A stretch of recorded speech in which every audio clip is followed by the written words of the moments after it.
दोस्तों, आप सभी का एक बार फिर से स्वागत है आपके अपने चैनल TCA में। शीत युद्ध का दौर क्लास 12 के लिए लेके आया गया है।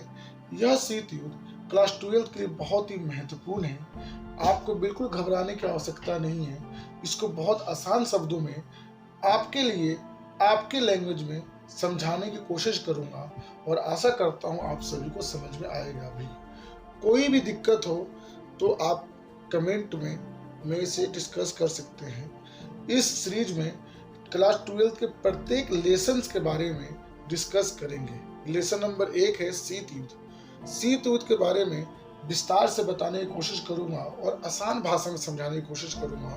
तो यह शीत युद्ध लगातार 1945 से लेकर 1990-91 तक लगातार चलता रहा। यह युद्ध यूएसए तथा यूएसएसआर के मध्य रहा। इस युद्ध में दोनों ही देश एक दूसरे को नीचा दिखाने के लिए उत्सुक थे। यह युद्ध शस्त्रों का और विचारों का एक छोटा सा मतभेद था। आज का टॉपिक है शीत युद्ध का दौर क्लास 12 के लिए। तो ये जो आपके सामने दिख रहा है यह पृष्ठभूमि है इस लेसन का, जो बहुत इंपॉर्टेंट है। इसे हम जो 12th में MCQ के जो क्वेश्चन आते हैं उसके लिए भी देख सकते हैं। और MCQ के क्वेश्चन तो मैं आपको बताऊंगा ही, सब कुछ सिखाऊंगा। शुरुआत करते हैं। गुट निरपेक्षता की स्थापना 1 अप्रैल 1961 में हुई और 2012 तक इसमें 120 सदस्य हैं। गुट निरपेक्षता क्या है ये बाद में समझाऊंगा, लेकिन थोड़ा सा बता दूं। जब दोनों ही देश आपस में युद्ध कर रहे थे तो भारत अपने आप को इन दोनों गुटों से अलग रखा, जिसे गुट निरपेक्षता कहा गया। 1961 में गुट निरपेक्षता के महासचिव हुस्न मुबारक थे, जो अरब के चौथे पूर्व राष्ट्रपति थे। गुट निरपेक्षता में प्रमुख 5 देश हैं, जैसे भारत, यूगोस्लाविया, मिस्र, इंडोनेशिया, घना। आगे आते हैं। शीत युद्ध 2 महाशक्तियों के बीच लड़ा गया, यूएसए और यूएसएसआर। यह लड़ाई 1945 से 1990-91 तक लगातार चलता रहा। अमेरिका का राष्ट्रपति जॉन एफ कैनेडी ने शीत युद्ध को दीर्घ झिलमिल संघर्ष कहकर पुकारा था। शीत युद्ध के समय यूएसए के राष्ट्रपति जॉन एफ कैनेडी थे। यह बहुत इंपॉर्टेंट है, आप लोग याद कर लीजिएगा। इसका PDF आपको डिस्क्रिप्शन में मिल जाएगा, आप वहां से डाउनलोड कीजिए, नोट्स निकालिए, याद कीजिए, क्योंकि क्लास 12 में टॉपर बनना है आपको। पास तो सभी हो जाते हैं, ठीक है। तो इस जो पैटर्न है इसको MCQ के माध्यम से भी देख सकते हैं। यूएसएसआर के महासचिव 1922 से 1952 तक जोसेफ स्टीन थे। शीत युद्ध लगातार 45 वर्षों तक चलता रहा। देतांत का युग 1962 से 1989 यानी 1979 तक चलता रहा। देतांत का मतलब होता है ठंडा। ये क्या है इसके बारे में आपको समझाऊंगा अभी विस्तार से। आगे आते हैं। गुट निरपेक्षता को नाम भी कहते हैं। बताया था गुट निरपेक्षता भारत को द्वारा बनाया गया था, जो किसी भी गुट में सम्मिलित नहीं होगा। नॉन एलिगेंट मूवमेंट, किसी भी गुट में सम्मिलित ना होगा। नेक्स्ट पे आते हैं। पेज नंबर 2 खोल लेते हैं। इसको बड़ा कर देता हूं मैं, ताकि समझ में आ जाएगा आप लोगों को। आपको पहले ही बताया था मैंने कि शीत युद्ध 2 महाशक्तियों के बीच लड़ा गया, तो जाहिर सी बात है दोनों ही अपने देश सैनिकों का गुट निर्माण तो करेंगे ही। तो अमेरिका ने नाटो, सीटो, सेंटो बनाया था। इसकी स्थापना, नाटो की स्थापना 1949, सीटो की स्थापना 1954 और सेंटो की स्थापना 1955 में हुआ था। अब आते हैं गुट निरपेक्षता के दौर में कुछ महत्वपूर्ण देशों के नाम आपके सामने इस प्रकार हैं। साम्यवादी गुट यानी यूएसएसआर, पूंजीवादी गुट यानी यूएसए। तो यूएसएसआर में कौन से गुट सम्मिलित थे? पोलैंड, रोमानिया, बुल्गारिया, पूर्वी जर्मनी, यूगोस्लाविया, हंगरी। और पूंजीवादी गुट में कौन से सम्मिलित थे? ब्रिटेन, स्पेन, पश्चिमी जर्मनी, तुर्की, फ्रांस, पुर्तगाल, इटली और ऑस्ट्रेलिया। यह प्रमुख देश है जो शीत युद्ध में सम्मिलित थे। आगे आते हैं मोस्ट क्वेश्चंस की शुरुआत करते हैं हम लोग। शीत युद्ध किसे कहते हैं या किन दो गुटों के बीच लड़ा गया। शीत युद्ध से हमारा अभिप्राय यह है कि जब दो प्रतिद्वंदी या दो गुटों के बीच युद्ध की स्थिति बनी रहे, जैसे आप झगड़ा करते हो, गाली गलौज होता है परंतु हाथापाई नहीं होती, फोन पे गाली गलौज चल रहा है परंतु वास्तविक युद्ध नहीं होता है, उसे ही शीत युद्ध या ठंडा युद्ध कहते हैं। इस युद्ध में एक दूसरे को नीचा दिखाने, कमजोर करने व नुकसान पहुंचाने का प्रयास करते हैं परंतु वास्तविक युद्ध नहीं होता। शीत युद्ध दो गुटों के बीच लड़ा गया, पूंजीवादी तथा साम्यवादी। नेक्स्ट पेज पे आते हैं, आप लोगों के सामने इस प्रकार है। अब आते हैं सोवियत संघ। देखिए अब आते हैं वर्सा पैक्ट क्या था। मैंने बताया था नाटो सीटो सेंटो अमेरिका के द्वारा बनाया गया, जबकि वर्सा पैक्ट संधि सोवियत संघ के द्वारा बनाया गया था। यह एक सैनिक संगठन था जिसकी स्थापना 1955 में हुआ, जिसका मुख्य उद्देश्य पूंजीवादी विचारधारा को कमजोर करके साम्यवादी विचारधारा को मजबूत करना था। सेंटो क्या है इसके बारे में पीछे मैंने बता दिया था, परंतु अब विस्तार समझने की कोशिश करते हैं। सेंटो क्वेश्चन नंबर 3 है।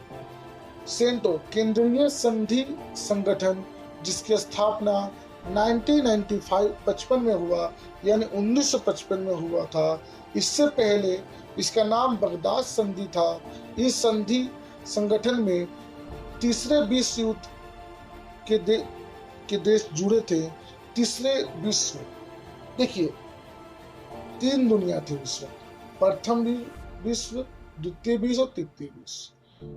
जो नवीन स्वतंत्र देश थे जो 1945 के बाद जो स्वतंत्र हुए थे, यानी 1947 के बाद जो स्वतंत्र हुए थे, उसे तीसरी दुनिया कहा गया। प्रथम दुनिया यूएसए को कहा गया, दूसरा दुनिया यूएसएसआर को कहा गया और तीसरी दुनिया नवीन स्वतंत्र देश को कहा गया जो उस वक्त नए स्वतंत्र थे, यानी 1947 के बाद जो देश स्वतंत्र हुए उसे तीसरी विश्व भी तीसरी दुनिया कहा गया था। तो इसमें निम्न देश सम्मिलित थे, तुर्की, ईरान तथा पाकिस्तान। पाकिस्तान के बारे में तो पता ही कब स्वतंत्र हुआ था। इन सब को एक प्रतिरक्षा संगठन में जोड़ा गया था। आगे टॉपिक आते हैं, नाटो किसे कहते हैं। मोस्ट इंपॉर्टेंट है नाटो।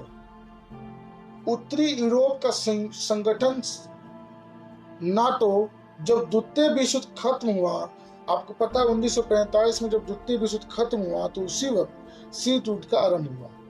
तब यूरोप के पश्चिमी देश तथा सोवियत प्रभावित क्षेत्र में विभाजित कर दिया गया और दूसरी तरफ बहुत सारे देश पूंजीवादी प्रभावित राज्य अमेरिका की तरफ चले गए। मतलब जब द्वितीय विश्व सम्मिलित हुआ तो दुनिया 2 भागों में बट गया, एक सोवियत प्रभावित देश यानी यूएसएसआर, एक पूंजीवाद प्रभावित देश यानी यूएसए। धीरे धीरे दोनों महाशक्तियों का संबंध बिगड़ना शुरू हो गया, जिससे सैनिक रेखाओं का सीमांकन हुआ, जिसे पश्चिमी यूरोप का संयोजन नाटो कहा गया। आगे आते हैं नेक्स्ट क्वेश्चन। सीटो दक्षिणी पूर्वी एशियाई संधि संगठन। जब शीत युद्ध चल रहा था तो यह सभी संगठन अपने गुटों का विस्तार कर रहे थे। ऐसे में पूर्व यूरोप पर सोवियत संघ का दबदबा कायम किया और दक्षिणी यूरोप तथा पश्चिम में अमेरिकी सैनिक संगठन की स्थापना हुई, जिसका नाम नाटो रखा गया। नेक्स्ट टॉपिक पे आते हैं, नेक्स्ट क्वेश्चन पे आते हैं। अगला है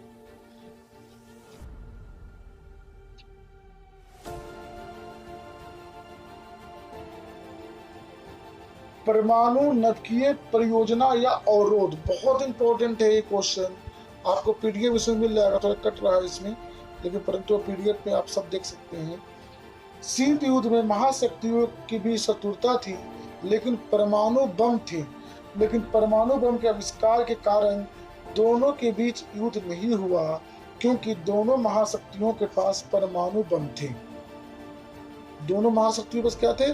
परमाणु बम थे, तो अतः एक दूसरे को नष्ट कर सकते थे। महाशक्तियों के पास परमाणु बम होने के बावजूद भी वास्तविक युद्ध नहीं हुआ।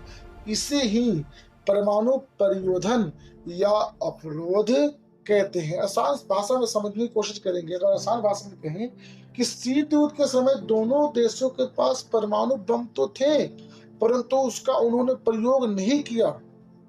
इसे ही परमाणु परिरोधन या अवरोध कहते हैं। दोबारा मैं बोलूंगा इसको कि शीत युद्ध के समय दोनों महाशक्तियों के बीच शत्रुता थी, दुश्मनी थी।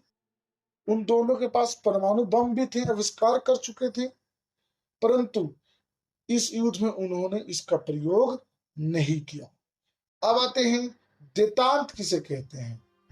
देतांत के बारे में बताया था। देखिए, देतांत का अर्थ फ्रेंच भाषा के देतांत शब्द से बना है, जिसका अर्थ है तनाव में कमी आना। शीत युद्ध के दौर में यह बहुत महत्वपूर्ण हो गया था, जो 1962 से लेकर 1989 तक चलता रहा। इसी युग को देतांत कहते हैं। देतांत को अभी विस्तार से तब समझ में आएगा जब क्यूबा मिसाइल संकट आपको समझाएंगे, तभी इसे समझ में आ जाएगा। अब आते हैं, बहुत इंपॉर्टेंट है, 6 नंबर में क्वेश्चन आ जाता है ये कि शीत युद्ध उदय होने के कारण बताइए। तो यह परिचय है, लिखने का तरीका भी सिखाऊंगा मैं, कैसे पहले उसका पृष्ठभूमि तैयार करेंगे, फिर उसको कैसे परिभाषित करेंगे। तो शीत युद्ध दो महाशक्तियों के बीच लड़ा गया, अमेरिका और सोवियत संघ। यह युद्ध दो विचारधाराओं के बीच एक ऐसा युद्ध था जो कभी वास्तविक रूप से लड़ा ही नहीं गया। शीत युद्ध 1945 से 1990-91 तक लगातार चलता रहा। इसके उदय होने के निम्नलिखित कारण हैं। निम्नलिखित की जगह अब अग्रलिखित भी लिखते हैं। ये नया वर्ड है, इसे आप नोट डाउन कर लीजिएगा। इसे अग्रलिखित भी लिखा जा सकता है निम्नलिखित की जगह। देखिए, 6 नंबर का क्वेश्चन है, तो उसको तरीके से लिखना पड़ेगा ना, तभी तो 6 में से 6 नंबर मिलेगा। तो पहले पृष्ठभूमि तैयार करते हैं, फिर उसके बारे में बताते हैं। तो इसके बारे में क्या क्या है कि कितने कारण थे। तो पहला, विचारों का मतभेद। दूसरा, शस्त्रों की होड़। शस्त्रों की होड़ मतलब होता है रेस। दोनों ही देश एक दूसरे को नीचा दिखाने के लिए एक से बढ़कर एक हथियारों का प्रयोग कर रहे थे, आविष्कार कर रहे थे। इसलिए इसे शस्त्रों का होड़ भी कहा गया। सैनिक गुटों का निर्माण। इसमें सैनिक गुटों का नाटो सिंटो सेंटो का निर्माण हुआ और सोवियत संघ के द्वारा वर्सापेक संधि का निर्माण हुआ था। इसके बारे में बताया था मैंने। मार्शल योजना क्या था पता चलेगा। पुल्टन भाषण क्या था ये भी पता चलेगा। और संख्या की दृष्टि से देखना ये भी पता चलेगा। अभी समझते हैं इसको। रीजनल 5 पे लेकर आता हूँ। पहला टॉपिक है इसका विचारों का मतभेद। तो शीत युद्ध का युद्ध साम्यवादी और पूंजीवादी विचारों के कारण हुआ था। सोवियत संघ साम्यवादी को फैलाना चाहता था, जिससे पूर्वी यूरोप जैसे उत्तर कोरिया आदि साम्यवादी गुट में सम्मिलित हो गए, जिसके कारण शीत यूएसए भयभीत हो गया और शीत युद्ध का उदय हो गया। दूसरा टॉपिक है शस्त्रों की होड़। शस्त्रों की होड़ का मतलब होता है रेस लगा, एक दूसरे का। देखिए समझेंगे। शीत युद्ध के दौर में दोनों ही महाशक्तियां शस्त्रों की होड़ में लग गए थे। दोनों एक दूसरे से बढ़कर एक परमाणु हथियारों का निर्माण करने लगे, जिससे दोनों देशों की सुरक्षा व्यवस्था पर खतरा उत्पन्न हो गया, जिससे शीत युद्ध को बढ़ावा मिला। दोनों ही देश एक से बढ़कर एक परमाणु हथियारों का निर्माण कर रहे थे, तो जाहिर सी बात है भयभीत तो उत्पन्न होगा ही और शीत युद्ध बड़ा रहा। उदाहरण के तौर पे अगर आपका पड़ोसी बंदूक लेके आ जाए तो आपको भयभीत होने की आवश्यकता होगी, जाहिर सी बात है, तो शीत युद्ध उत्पन्न हो जाएगा। ऐसे ही आते हैं टॉपिक नंबर 3 पे, सैनिक गुटों का निर्माण। बताया था मैंने। द्वितीय विश्व युद्ध के बाद यूएसए ने नाटो सीटो सेंटो का निर्माण किया। दूसरी तरफ सोवियत संघ ने अपने मित्र राष्ट्रों के साथ मिलकर वर्सा पैक्ट, बच्चों ये बच्चे यहीं पे कंफ्यूज हो जाते हैं कि वर्षा संधि या वर्षा पैक्ट भी कहते हैं इसे, का निर्माण किया। इन सैनिक गुटों के कारण शीत युद्ध को और भी बढ़ावा मिला था। आगे आते हैं मार्शल योजना, मोस्ट इंपोर्टेंट। 1947 में यूएसए के राष्ट्र सचिव मार्शल ने यूरोप के अपने मित्र राष्ट्रों को अरबों डॉलर सहायता देने की योजना बनाई, क्योंकि यूएसए को इससे फायदा हो रहा था। वह ऐसा करेगा तो यूरोप के सभी देश सोवियत संघ में सम्मिलित हो जाएंगे, तो इसलिए भयभीत होना पड़ा। आगे आते हैं पुलटन भाषण। देखिए थोड़ा नीचे समझ लीजिएगा। ब्रिटेन के प्रधानमंत्री चर्चिल ने, पुलटन एक जगह है, पुलटन में यह भाषण दिया कि साम्यवादी गुट एक बुरा देश है, जिसके कारण शीत युद्ध और भी तीव्र हो गया था और शीत युद्ध को बढ़ावा मिला।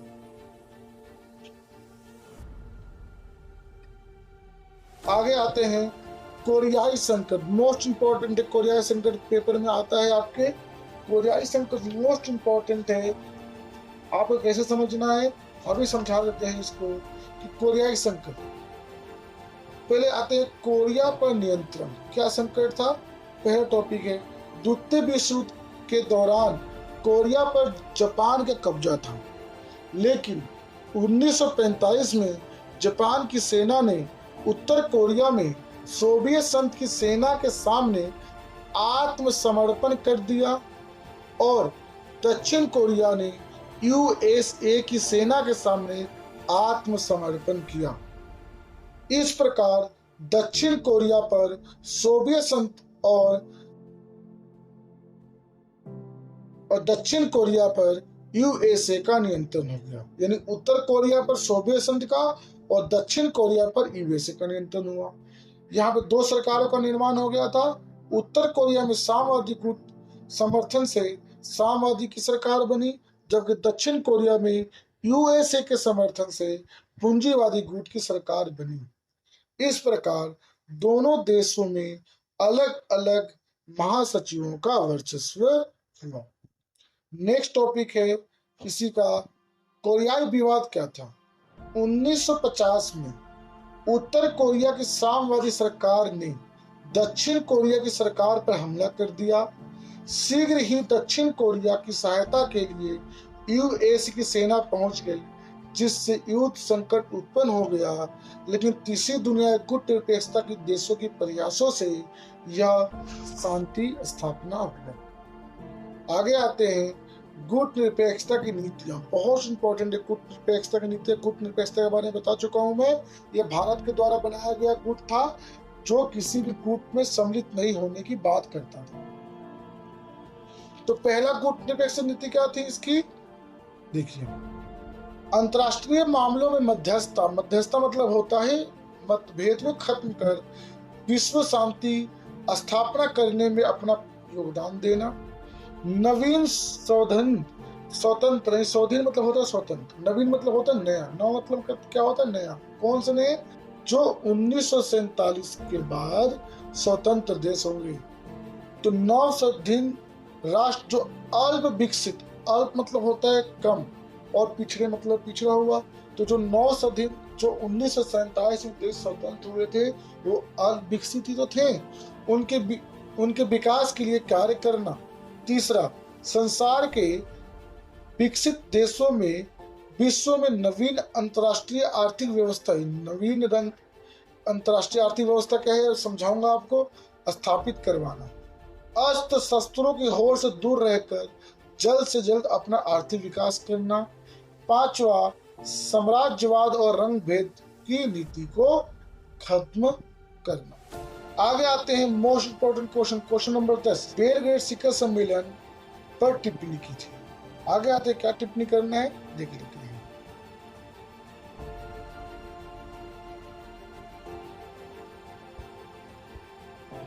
देखते हैं तो सन 1961 से शुरू हुए गुट निरपेक्षता के सम्मेलनों में से सबसे पहला सम्मेलन गुट निरपेक्ष ने यूगोस्लाविया की राजधानी बेलग्रेड में हुआ।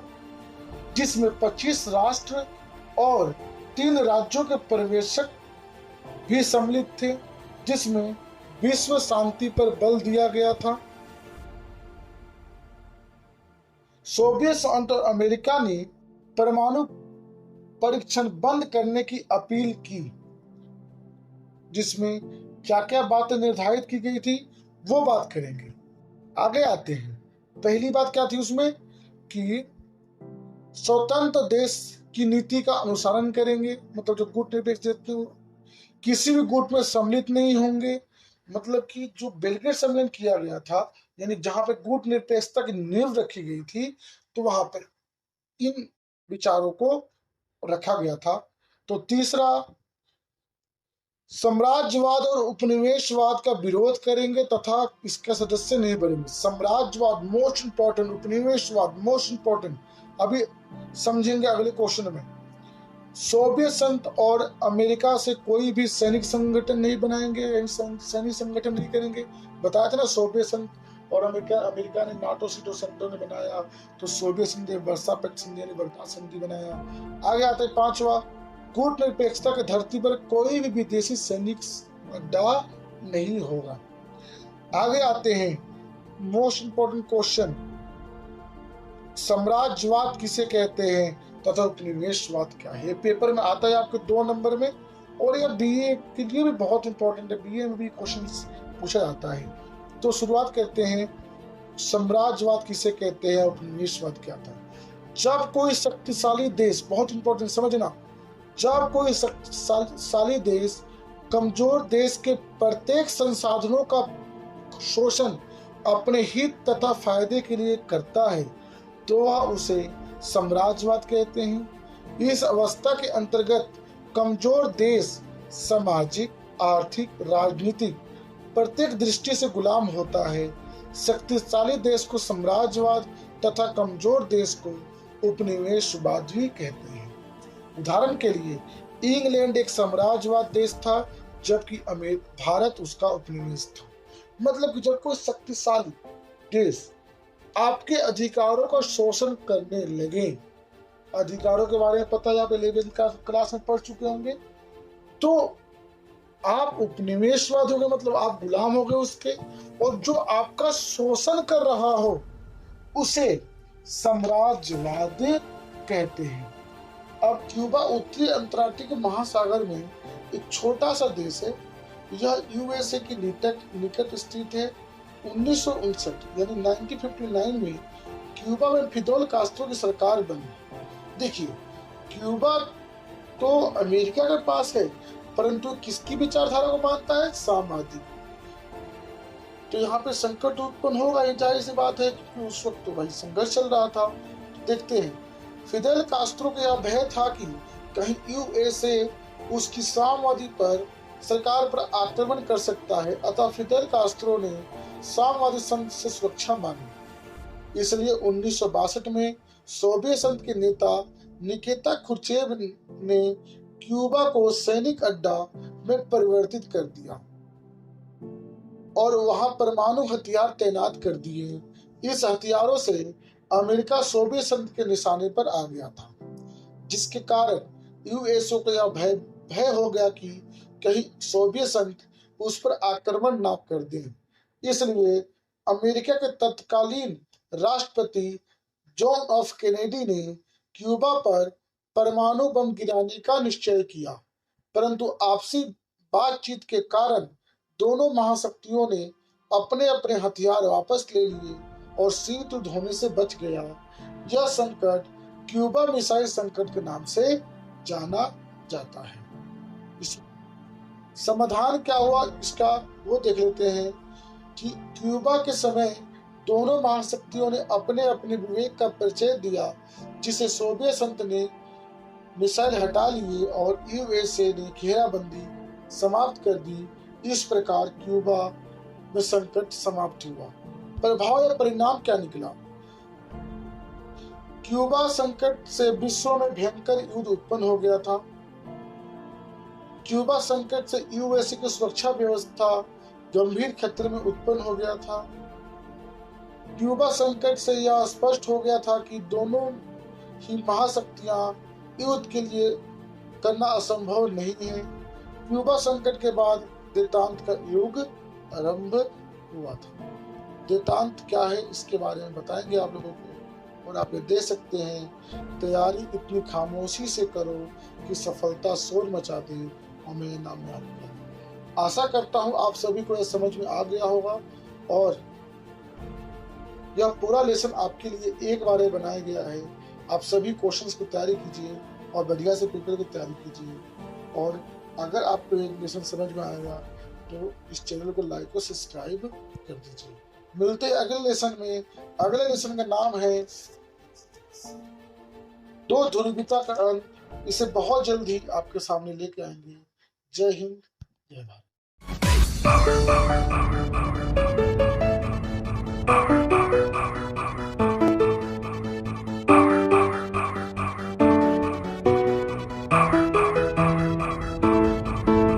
DJ Khaled.